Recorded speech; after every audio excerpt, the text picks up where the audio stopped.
So, welcome everyone to Foolish Tech Show. It is a bright and early Monday morning and a holiday for most of those in the U.S. Thank all our veterans for their labor on this Labor Day. Memorial Day. Is it Memorial Day? Yeah. God. I think this is the day we thank the troops who gave their lives. Oh my God. So the other one is to thank them for all their service? Veterans Day is when we thank the ones who are currently serving or have served. Memorial Day is when we thank the ones who lost Thank you, Tank. Thank you. Somebody understands the difference. Isn't this Labor Day? No, this is Labor Day has nothing to do. Okay, there's Veterans Day, Labor Day there's Memorial Day, and there's the completely unrelated Labor Day. Labor Day. What's Labor Day? That's when for workers, so they can be happy about that they're employed. I don't know. I don't know why that holiday, frankly, exists. Most people don't even get the day off, I don't think. But the Memorial Day and Veterans Day services are. I thought Labor Day was early because you're not supposed to wear white or something. Oh gosh. No, Labor Day is the one that usually the big end of the summer weekend when all the touristy places close at places. Yeah. And Memorial Day usually kicks off the summer. What's the day about the? That's a terrible way to kick off the summer. But what's the day that you're not supposed to wear white after? I don't know. I thought that was Labor Day. Are you not supposed to wear white in the winter? I don't understand. I wear mostly black. Clothing. So. Yeah, I mean, the whole fashion statement about it is completely irrelevant to me. We should focus on the meaning of the holiday, and the Labor Day holiday, while significant, is not anywhere near as important as in meaning and substance, I believe, as the other two that we're referring to, and particularly on this day, Memorial Day. Memorial, we're supposed to remember the people Glenn that is died, pretty sure so that we Labor could have Day the privileges. About mothers having birth. Oh boy, yeah, that may be. Thanks, but I'm bummed, Glenn. Appreciate your presence on this fine morning Labor Day. But I guess for you, it's about 8 hours difference, so you're looking at 8 p.m. over there or something around then, I imagine. Or wait, no, is that right? No, he's more. I forget. Where are you? What's the time zones over there? I forget where they're on one side or the other. It's like 10 p.m. there. Okay, 10 p.m. Whatever. So it goes all crazy on daylight savings time. Yeah, so it's 10 hours at the closest for Australia, and possibly as many as 16 and a half hours. Wow. So yeah, Labor Day since 1894 has been socially eventually adopted as the natural endpoint for the summer fashion. So you're not supposed to wear white after then. I guess because you get lost in the snow and it'd be harder to find. Oh, for the love of Pete, could we please move on to some tech news? I mean, if you want to talk about remembering our fallen soldiers, then maybe that would be appropriate. But let's move on to tech. I think that's probably more. Well, first, let's tell everybody why we're really here, which is to support our products and services and answer any questions, anything of that nature. If you do have any of those, we'll stop all this random chatter and answer and talk about those instead. FoolishIT.com/live or FoolishTechShow.com. Please join us in our IRC chat. We love participation. Yep, that's where you can join us. And we got our awesome Aussie friend Glenn in there chatting us up already. He did have an interesting thought for DSupport Suite doing a Windows update check. And he thought of it while sorting out an issue with a client corrupt profile and noticed they had missed a lot of updates since December. And that is something that's possibly going to happen to more of your clients out there. So you're going to have to actually check into those things because. Do you know why it's happening? Afraid of Windows 10 are going to be turning off their updates to prevent that. As if it wasn't hard enough for people to already get updates correctly. Yeah. Microsoft has added that to the list to make it even harder, Yeah. which is interesting because there's not really a way to turn off updates in Windows 10. So one of the issues that they fixed about security is they made it so you can't turn off your updates and you have to get them installed whether you like them or not. And now Microsoft has reinforced people not getting to that upgrade. So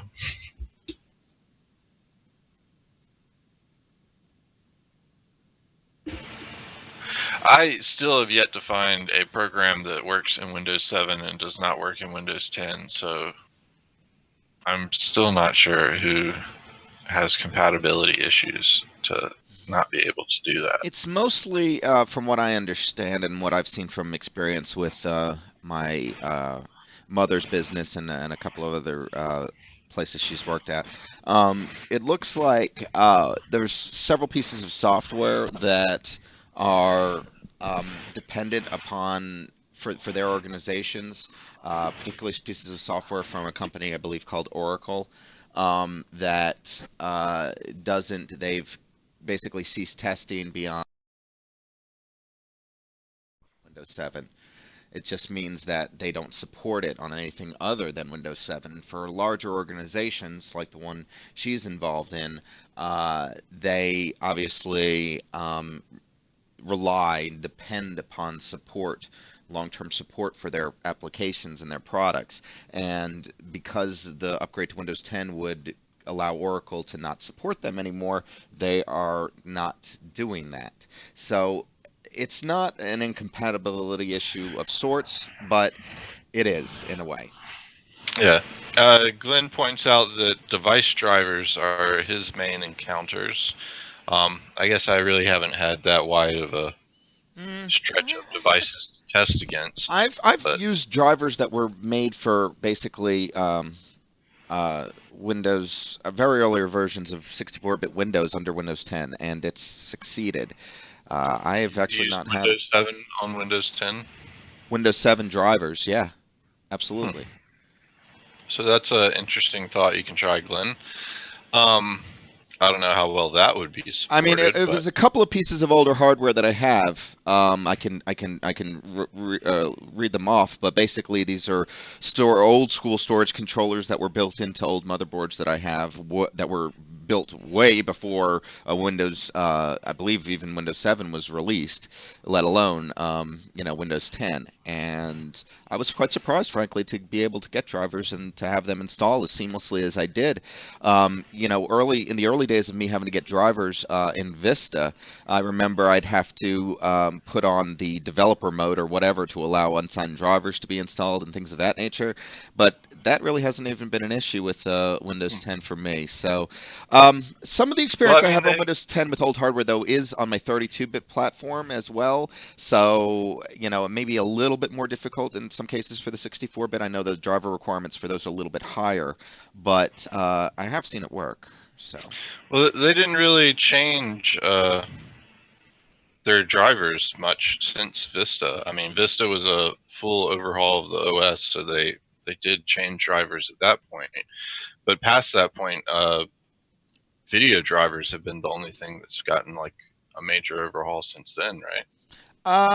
Yeah. I mean, was that Vista that they added the? Well, yeah, actually, yeah, they updated GDI and well, not GDI, they didn't update that so much, but they basically Windows now talks directly to uses video acceleration on the desktop.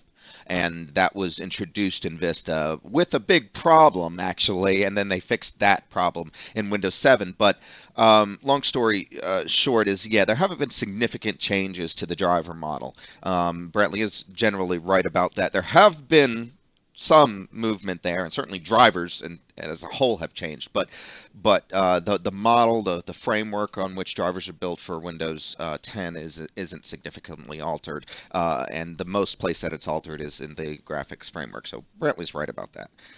Just wanted to clarify a little bit. So Glenn has only had a ISP USB LTE dongle that wasn't able to get fixed. So that could make sense, I guess. limited, but okay. Well, this isn't tech news to start off our links with, but I thought it was interesting. We've seen those hydraulic presses fight against numerous things, even a hot iron nickel or a hot nickel ball, and it normally wins, right? The hydraulic press is a pretty bad mofo. But apparently, neodymium magnet is Neodymium. much better. Neodymium. It took the full press of that industrial strength hydraulic press and didn't even glitch. So I thought that was pretty cool, and it was cool seeing how powerful those magnets are. That was actually probably the largest block of it I've ever seen. Yeah, it's pretty impressive, the rare earth materials, metals that we have, and the ones that are magnets like neodymium. Very, very powerful characteristics, and a lot of reasons why they were chosen to be used in hard drives and a lot of other electronics and motor assemblies and things of that nature. It has become a material that's relied upon by our technology these days. And I don't know if any of you remember a little bit of history, but a while back, there were no neodymium mines or resources available in the United States. We had to import all our neodymium from China. And they started to raise prices on it to put pressure on us, and that in turn drove an increase in prices in the market. Now, that's since been largely rectified. They've tooled and reopened a lot of plants that do that in North America as a result. But it is interesting to note that not only petroleum and other resources are of limited quantities on this planet, and we do need to make sure we have access to those moving forward, and that could create socioeconomic and political repercussions. Yeah, so anyway. Yeah. So our next link is the tech-related one, and this one was pretty interesting. So you might have heard of the site Fivver. Pretty interesting place to get things done cheaply. Basically, people offer their services up for $5, and you pay them $5, and they perform those services for you. This one was interesting because of what they did and the backlash they got from it. So essentially, they found out from various reports that people were offering distributed denial of service attacks on their Fiverr site for $5. And so they went through and removed all of those. And apparently it didn't become an issue until they also went through and removed all the listings for testing websites, which essentially could be the same, just offering distributed denial of service attacks.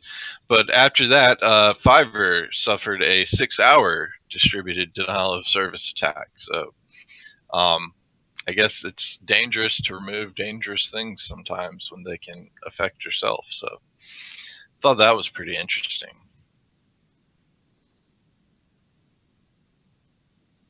I've not heard many stories like that yet so far.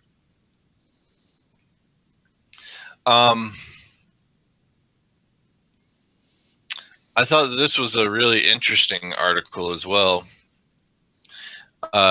So this article really points out why you can't trust Wikipedia or the internet for all of your knowledge. And in fact, I heard a good quote. I forget what exactly I was watching that said it, but they said, you can't believe everything on the internet, so I constantly search the internet for the truth that I can believe. Oh, it was that YouTube guy about I have a tie-in, but anyway, go ahead. Well, okay. Go ahead. I want to look up that link. Yeah. So anyway, I was reading a story over the weekend, and I'm gonna find it for you guys and post it here in just a moment. But it basically had to do with an NSA document that was published, I think, or last updated in something like 2007, related to the internet. And it was basically, you know, the NSA is they don't do like field work like the CIA does. You know, the NSA is basically researchers for the most part. Um, but as it turns out, let me see, is this the right one? Yeah. As it turns out, I found this article, which initially appeared, oops, sorry, which initially appeared to be rather interesting, and I thought quite funny. Because I pulled out because they basically picked out a bunch of paragraphs that seemed overly flowery and just like they were drawing comparisons to Ovid, and or they were quoting Ovid, they were quoting Freud, they were quoting tons of people that have been dead for centuries, pretty much, if not millennium, before the creation of the internet, and then doing sort of simile like as comparisons to things that they wrote or whatever. Another Persian story about a guy with a whole bunch of books that he needed to move around, and a whole bunch of other things that seemed really just stupid to me, like page fodder, you know, filling up the pages. And the argument, and well, you know, the way it was presented was that 650, this was a 650 plus page, maybe 652 page document. And you know, and I was thinking, well, geez, good Lord. I mean, with all these quotes that they've, you know, all these things that they have in there, I mean, the document's like, you know, 90% crap and 10% substance. At least that's the impression that I got after reading the news stories about this. Subsequent research into the actual Freedom of Information request and what was published leads to they basically they published the entire document. They didn't redact anything except for the authors' names, but that's sort of understandable in the NSA. At any rate, there are basically 5 pages at the beginning of the document, which I would call an introduction, which covered the craziness that they're talking about in that. And I got to believe that maybe an ex-English major got hired by the NSA and decided to write a flowery introduction to something that was already published. But beyond those 5 pages, and you'll notice the table of contents extract from here lists the first 2, and you'll see page 1 and then page 5, but nothing beyond that. You'll notice it would appear that this person who published this pretty much stopped reading after the 5th page. But everything post the 5th page appears to be completely legitimate, and while it is dated material, considering that the times that it was written, it's a fairly reasonable circa 2007 research guide to basically for somebody that would, I'm assumably, be employed at the NSA trying to research on the internet to look things up. But again, the way the story was presented, and I'm sure you can read there, it was a lot different than my impression after doing a little bit of digging into it. And I encourage all of you out there to do that little bit of extra digging, because these summaries, these hashtags, these one lines, these few brief sentences are not sufficient to fully explain things, and they often are misrepresentative of the whole of the data. Maybe they are focused on one particular part of it, and that could be accurate. I'm not saying they're lying in any way, but it's just a little bit too targeted and not broadly examined. So that was an experience I had, and that was the article. And make your own judgment, of course. Read into it and read out of it what you will. Maybe I was getting a little too, maybe I overthought what they were presenting or how they were presenting it. But I do think you'll agree that those points that they bring out in there and what they're talking about don't represent the 650 pages. They may represent 5 or a smaller, certainly, number of pages, but not the entire document. So anyway, I'll shut up now and let Brantley continue where he was going. I'm sure he's found the link by now. Yeah, well, the interesting thing about that article that I posted is the guy did completely make up all lies. And he basically chose this obscure cartoon from the mid-90s, which I really liked.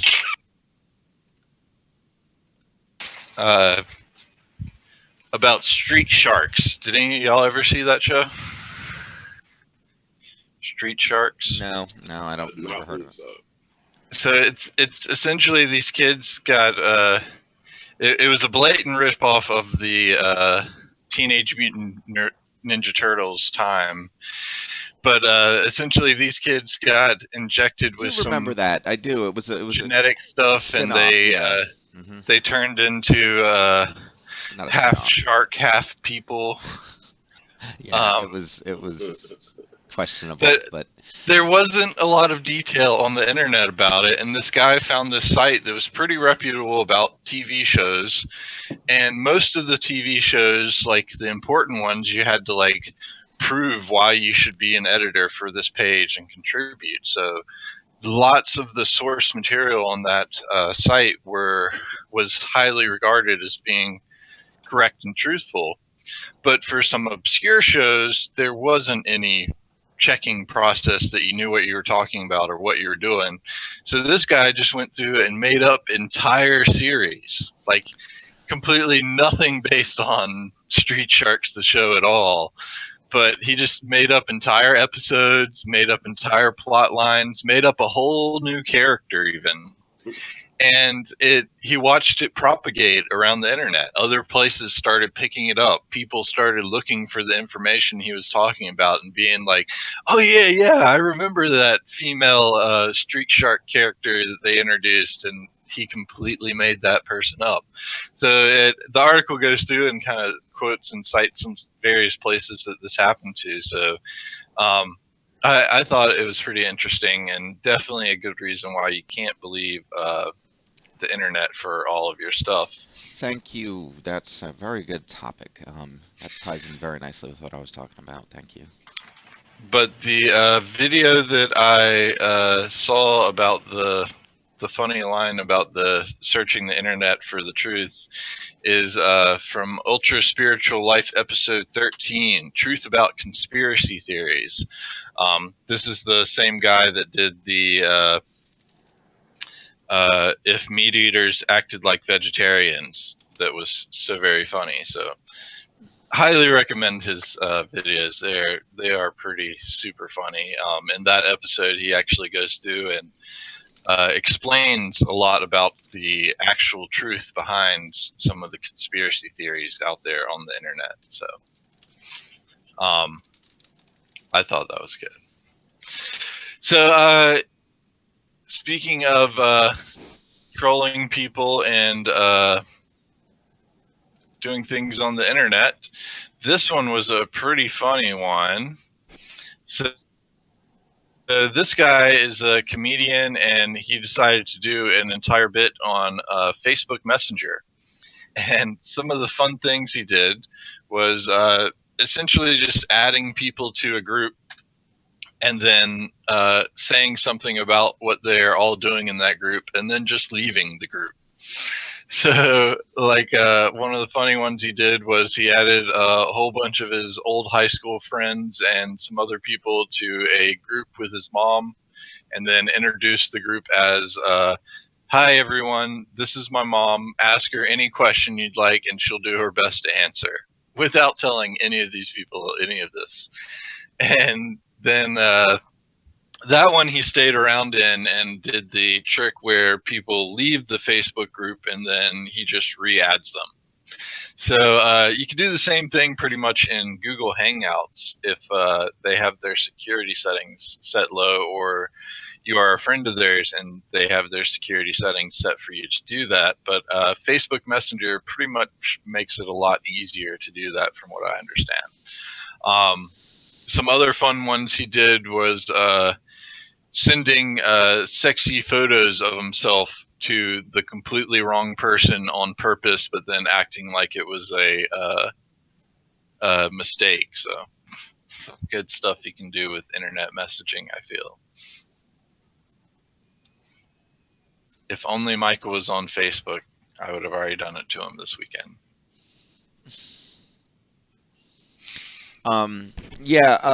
Mark Zuckerberg, by the way, has been referred to as a dictator by some people, usually politically oriented people.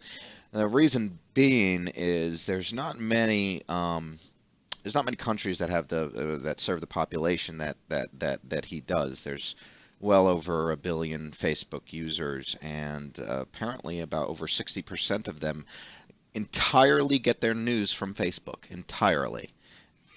And to me, that statistic was incredibly disturbing. But beyond that, it does, make me wonder that, how much That's control just as people. disturbing as you getting all your news from Fox News. So, Yeah, yeah. But in fact, I actually feel better but about Fox people News that doesn't actually. Fox News doesn't Facebooks instead of Fox Fox News. News doesn't actually serve that many people. Number one.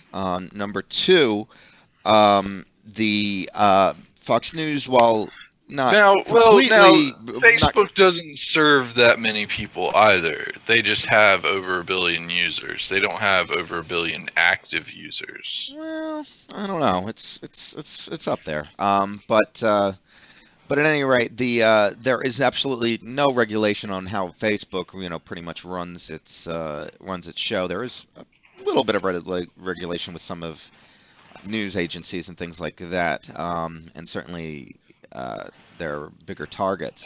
But nobody seems to, be questioning the material. There's very little backlash regarding the stories about how they um, basically put news up and that only But is no, they had a positive to huge them. backlash about it with this recent presidential primaries because they were found to be curating Curating is the word I was looking conservative. for. Hmm. They were found to be curating conservative news preferentially over. No, they were found to be Liberal curating news. liberal news over conservative news. So Yeah. essentially, they were taking any of the good press from the Republican Party and suppressing that while pushing liberal Democrat things up to the top of their feeds. And Glenn points out a big thing that lots of major news industries do use Twitter for their credible news sources. And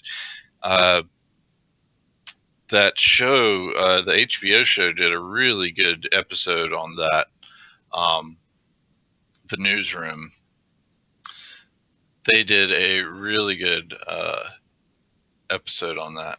Well, apparently they do have 1.65 billion monthly active users. So. Yeah. So again, larger than any country in the world, and less regulation probably than any country in the world, as far as what they can and cannot do.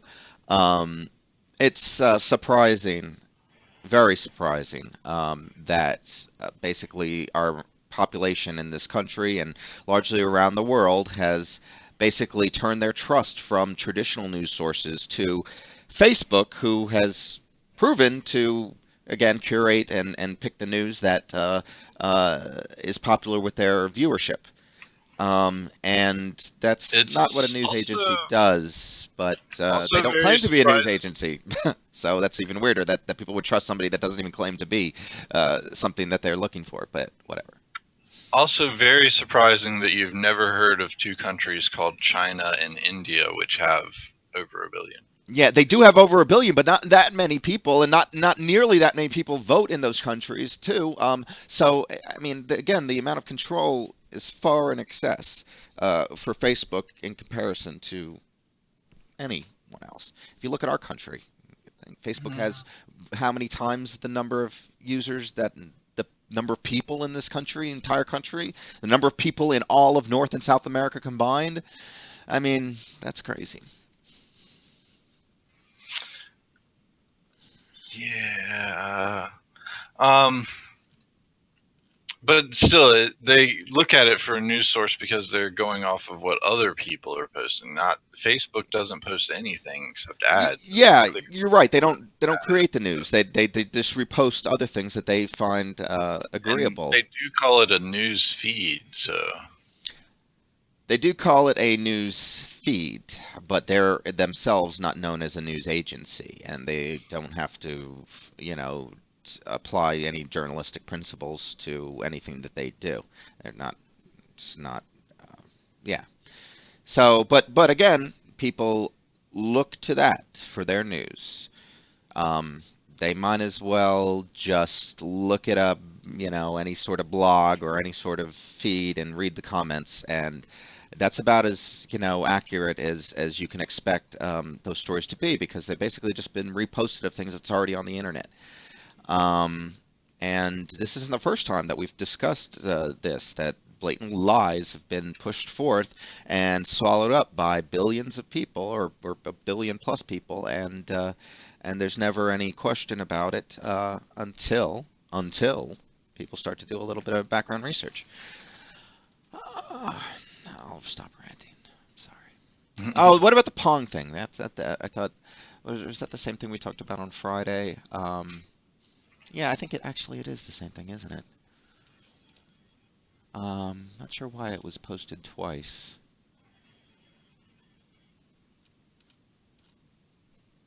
Um, The Pong thing? What? or maybe it wasn't posted, or maybe this is the first time it was covered on Slashdot. I don't know. That's the story we talked about on Friday with the Yeah, mechanical Pong table. Slashdot's actually really behind on a lot of the posts that we bring up. Hmm. So you can't get all your news from Slashdot. Speaking of, I don't. because you know that's a voting-based place, so things are highly curated there. Yeah, but at least they only reach the front page, which is, I know for a fact, all that you look at once they get enough popular upvotes. So, yeah, but the articles are well researched. I like that. There's not one reference in any one article. There's several, and that's the key. It's looking at sources. It usually is one reference in a lot of their articles. Not usually. That Fivver one only had one reference in it.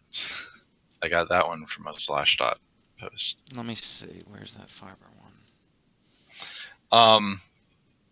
Anyway, let's move on from this news stuff.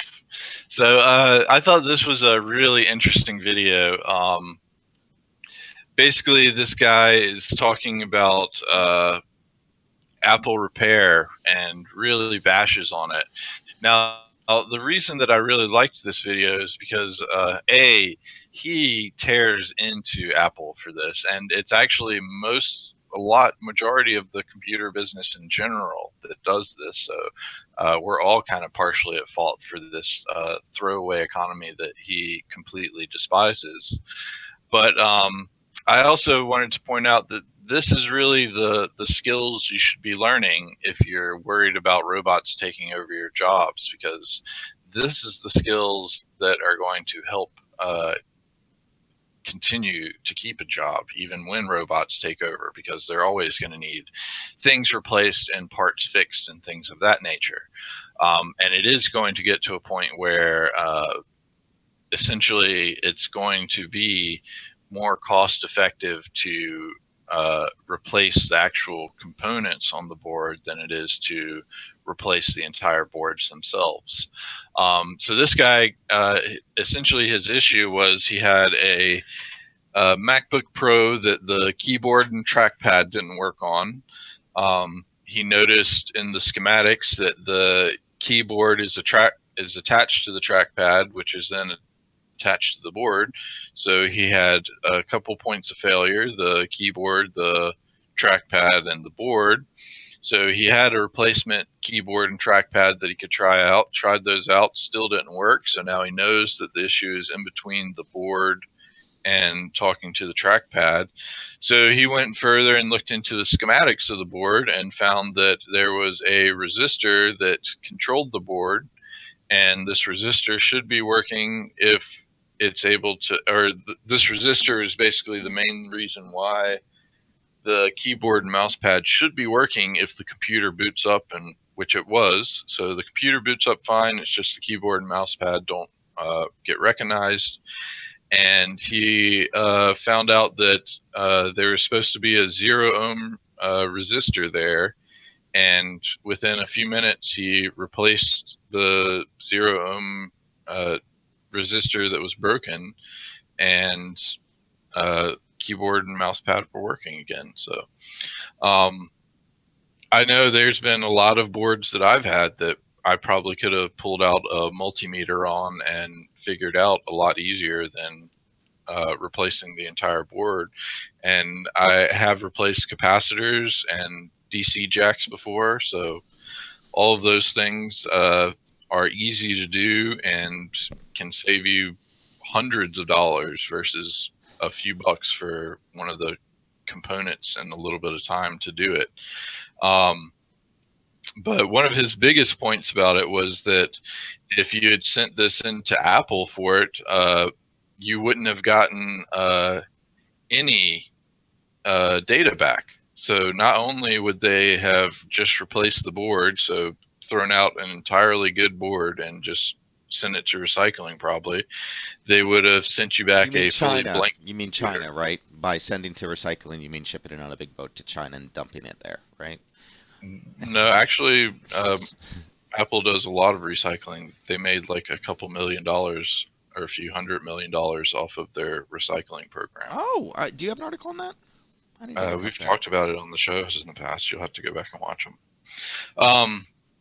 Yeah, Glenn, it was 0 ohm, and he had even said that he could just replace it with a bit of wire or a fuse, or there were several other things that he could replace it with, but he didn't want to go the janky route. He wanted to put back what should be there, which I was kind of wondering too why they have 0 ohm resistors. That it's like a no resistance resistor, but I guess they do for some purpose, and apparently they'll go bad, so they need to be replaced. But I thought that was a really, really interesting video, and kind of interesting to see how all that stuff is done. And again, I really feel like those are the kind of skills that you should be focusing on learning and trying to get into if you're afraid about robots taking over your job, like we've talked about before on the show with wait staffs or fast food employees or factory workers or any of number of those things. If you want to be that guy that still gets to keep his job because you know how to fix those things, then this is the way to do it. So I highly recommend checking out the video. It's also pretty fun just to watch him bash on Apple so hard. Like, he really gets upset about it. I thought it was pretty cool. Let's see what else we got here.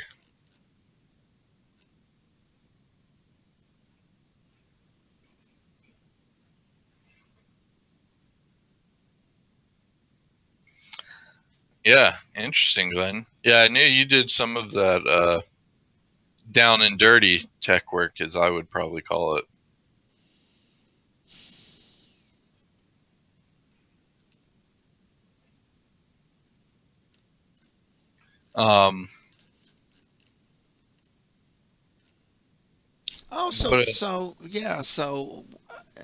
That's interesting. The only thing I don't like about Apple's recycling program seems to be the fact that they are largely using robots to do the breakdown of it. But that's very profitable for them, considering the number why don't you like that fact? Well, it'd be nice if they could employ some people, but for the process, considering how much money it rakes in. Well, that would make it so it rakes in less money. Yeah, I know. I know. And the process would probably be done crappier. Yeah, well, you can't just employ people to have but people. Your soldering job is going to employ one person for every 10,000 or million that are currently employed today. So we need something larger to employ people with, and I don't know of anything that's not true, actually. It would probably replace a lot of jobs in the computer industry. So, well, I know. So what are we going to replace these jobs with? Where's the job growth going to be? In what area, in what sector, and what? Well, if people start learning how to repair that stuff, they'll start learning how to actually do that stuff, and there will be a lot more innovation in that stuff, which is something we probably sorely need as well. So the innovation off of that would come off of I don't know new about that. jobs and things of that nature. Oh yeah, so all the unemployed people out there are going to start to innovate and build multi-million-dollar companies overnight. I don't see that happening. It's fairly possible. I mean, how do you think the Raspberry Pi started? Mm. It was because people knew how to do that stuff.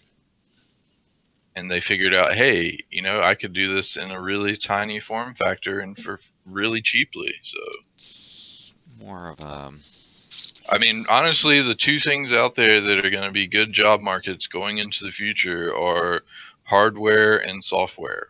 So if you're not into soldering or you don't have good eye coordination for hardware repair and creation, you better start learning to code. Do you know how many jobs are currently in those fields versus all the other fields combined? I mean, I don't know. It's not enough jobs to go around. Well, if there's not enough population for it, and again, all of these things are going to need that stuff. So you replace 60,000 robots, you think just one repairman's going to be out there? No. Oh, but There's going to maybe be a lot more 60, repairmen for 600, that. 6,000, but it's going to be a tenth or a small fraction of what it's going to be otherwise. And if you Well, talk and about that then on a that's global just the scale, hardware side of it. You think that a they don't thousand to need one, software updates for it? a thousand to one scale like that. So 1/1000th of all the jobs will exist in the future after the entire switch to robotics. 1/1000th of the jobs. Now, if that's the case, that's not going to be enough jobs to go around for the 7-8 billion people that's going to be around at that point in time. But I'm just, that's I future. think We it don't know will what's be going to because happen, so let's hope for the best, right? there's software issues all around. I mean, you're saying there's not a lot of jobs in software, yet we are severely in need of a lot of good software engineers. Like all this financial software, all these Yeah, but do drivers you that realize aren't that none of getting those updated jobs go to because, Americans, though? None of those jobs go to Americans. They're the H-1Bs that are coming over because Americans are not qualified. well, Um, that's because we're not studying for that because we feel like we can get away with getting a fast food job instead. yeah, there's So serious that's the structural difference, Michael. It's not just infrastructure going to be issues. we're going to send all those jobs overseas just because. If we have a better, more qualified workforce, then we'll have that ability. And that's what I'm trying to say is we should focus on those skills and development. And Yeah, I mean, I we have agree. You know what? I'm in it's agreement. We should focus just on that, but that hasn't proved very fruitful for us in the past. It hasn't increased the numbers of viable applicants for those positions. So we need to, get on the ball with that. so. Glenn has a mentoring that he does that's pretty cool, and he says that the kids are enthralled by what's going on in machines and awestruck when he pulls a board apart. And I'm guessing basically he's just showing some kids how things work inside of computers and being able to uh, solder and do things like that. So that's awesome, Glenn. Good job. Love to see people getting out in the community like that. Oh yeah. I talked about some video cards on Friday. Just a small follow-up um, to NVIDIA's new one.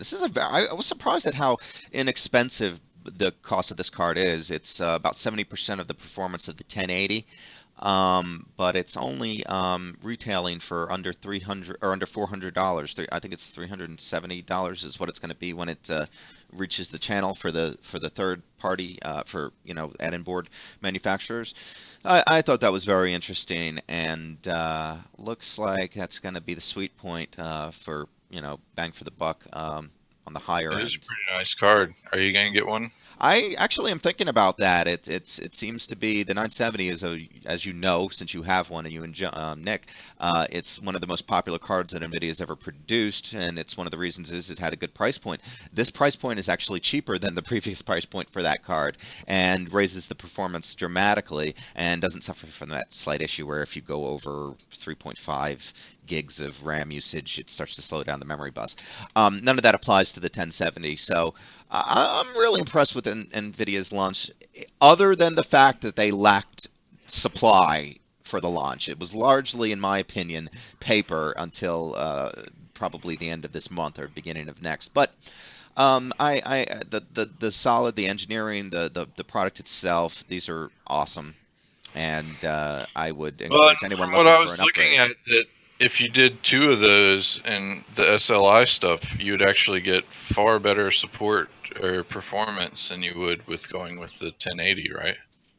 Well, that's always the case. I mean, two 960s, for instance, perform But I very, mean, very like well.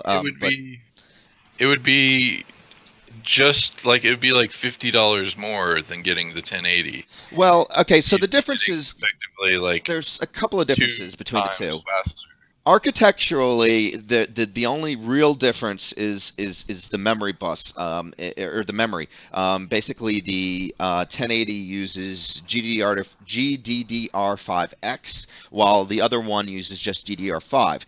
Interestingly enough, NVIDIA has always gets the top end of the memory, and so they're clocking these memories at very high speeds. But basically, the GDDR5, unlike the 5X, tops out at 8 gigahertz in speed, which is phenomenal in my opinion.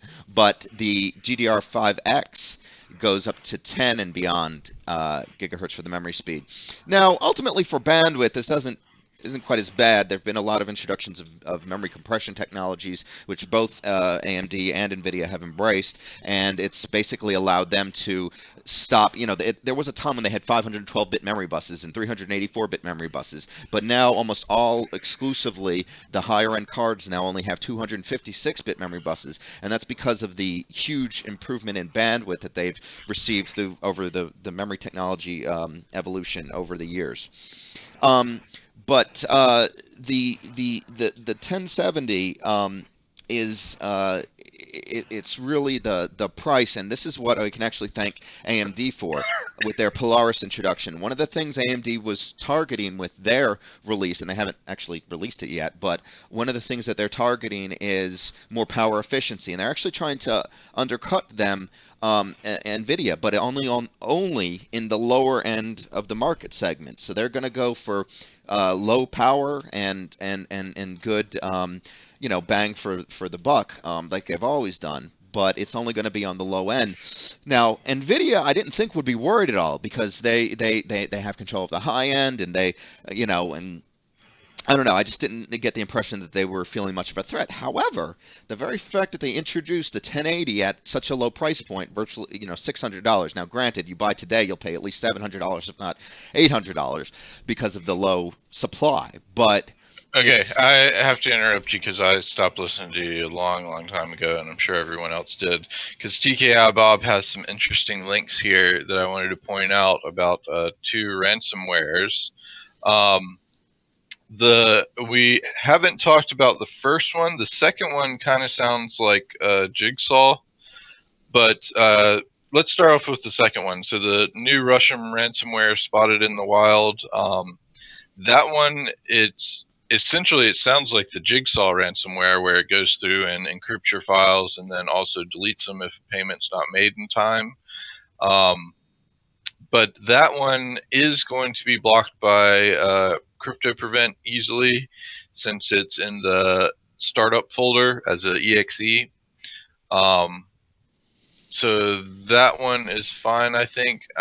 Actually, that's the copy of the original. I'm trying to see if they have a location for the original.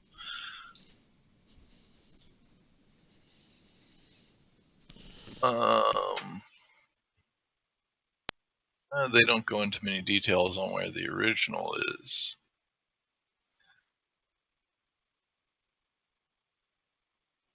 No, actually, those go into the desktop and downloads folder. So you may want to prevent things from being executed on the desktop or downloads.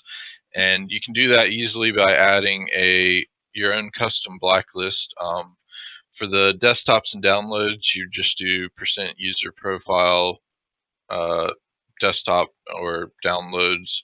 Or for XP, you'd have to go My Documents downloads, but you could add your own custom blacklist for those. The other one he posted was BadBlock Ransomware, and this one is interesting because it's one of the first ones I've seen that uses its own folder essentially on the root of the C drive or the system drive. And that one you could block as well. You would just have to add essentially the path that they have listed in the very beginning there, %system drive %/network space prosoft. So if you add those locations to your blacklist, custom blacklist, those will be blocked as well. Thanks for pointing those out, TKI Bob. Oh boy, and another Flash exploit. Those are so common, I would just say that Flash is now the exploit itself. Like, if you have Flash installed, then prepare to be exploited. The BadBlock one we could possibly build into the upcoming 8 update. The desktop and downloads though, that's a more difficult one to say you can't run EXEs off of. I mean, essentially you shouldn't be running EXEs off of those locations, so guess that would be alright, but a lot of people would have issues not being able to run things directly from their download folder, I believe. Yep. TKI Bob just removes Flash from networks that he finds it on. Good job. Yeah, Flash is abysmal as far as its exploitations. I can't. I mean, how many? Are they ever going to work the bugs out, or do they keep introducing new? Here's what I don't get. They seem to, like, on a weekly basis be, I don't see why they're still. I think they should just say we're done with it. So. Well, that would probably be good. And make the internet a far safer place, but of course that is still, I'm sure, a cash cow for them. It would break like hundreds of thousands of ads, if not millions. So and every internet user in the world would be so concerned because the ads are going to be affected by this change. Yeah. No, that's why Adobe's still doing it. Well, exactly. It's a cash cow for them. It's a cash cow for them, and that is why. But they obviously aren't devoting new resources into it, and that's probably why you're seeing, I would guess, you're seeing as many problems with it, is because they do know they'll eventually have to move away from it, and why bother fixing the problems, right? Yeah. Glenn, yeah, you're right. If we did want to block those locations, people would essentially have to have a custom folder to install or run applications from. So it could be done. I definitely wouldn't do it under the default. Maybe we could do it under the maximum, but probably put some warnings on there because people are going to come back and be like, I installed Crypto Prevent and put it on maximum protection. Now I can't run things out of my download folder. And it's like, well, yeah, that's kind of the point. Because you download a virus and try to run it, or it tries to run itself, you're going to be in trouble. So, yeah, and we do need Flash about as much as we need IE or Edge even. And HTML5 is okay, but it does have a lot of power that could be easily abused, I feel. That's a possibility, but I actually feel that well, I mean, I guess it hasn't been around long enough, and I guess time will tell. But I don't consider it to be as vulnerable, and it's a much smaller. I think it's a much smaller exposure platform to exploit, HTML5, compared to something like Flash and its awful millions of lines of code. But I don't know.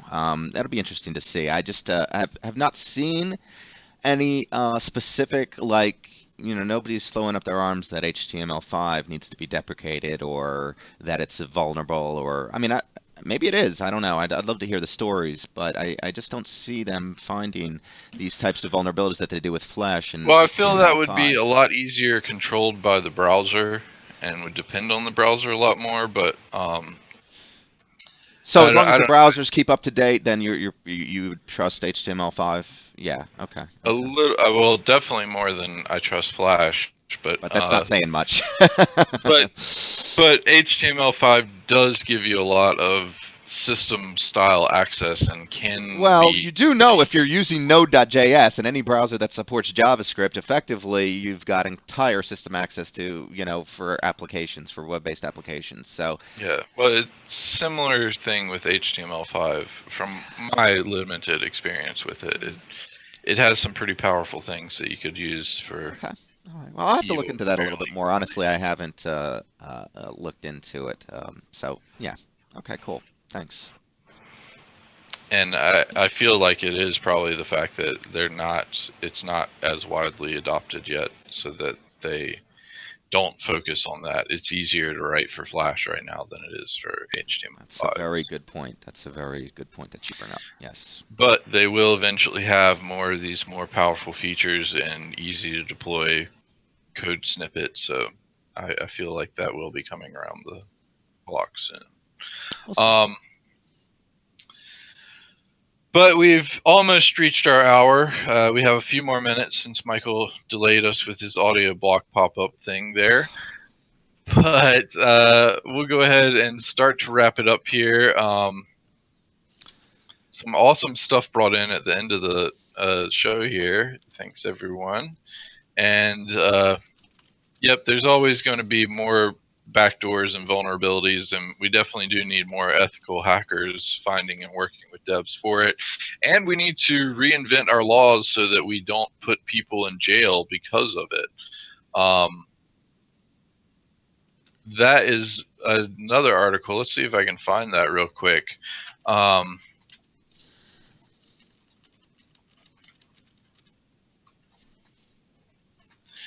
So I think it was this past weekend, a